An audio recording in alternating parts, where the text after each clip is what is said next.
Assalamualaikum warahmatullahi wabarakatuh. Berita Aceh Timur ronyo yang perlu ulun tuan sampaikan, memang nyo tanggal 27 ada acara kuliner.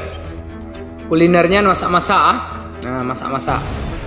Jadi tolong pihak pemerintah Aceh Timur dan panitia-panitia penyelenggara kuliner tersebut silahkan mengadakan kuliner, tetapi ingat, jangan seperti kejadian di Banda Aceh, penutupan kuliner dengan konser.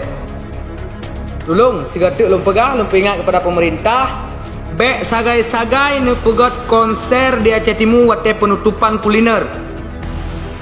Jika hanan indahkan, maka kamu santri Aceh Timur, se-Aceh Timur akan terjun ke lapangan.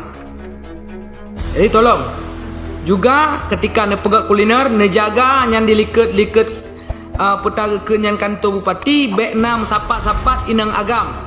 Ne jaga nyan sapol PP WH nah henan. Tolong amankan, jaga ketertiban syariat Islam di Bumo Aceh. Tolong indahkan.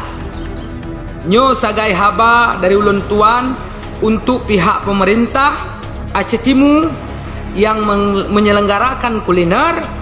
Tolong syariat Islam dijaga, jangan ada konser setelah penutupan acara kuliner. Tolong diindahkan, tolong dijaga budaya, tolong dijaga syariat di Bumo Seramo Mekah. Wahai bangsa Alun, nyo mantang pesan lon, jika hanan indahkan maka santri se-Aceh Timur akan terjun ke lapangan. Eno mantang yang dapat ulun tuan sampaikan, mudah-mudahan sampo kepada panitia, sampo kepada pembuat acara, sampo habanyo, dan ingat pesan dari ulun tuan. Tolong jaga syariat Islam.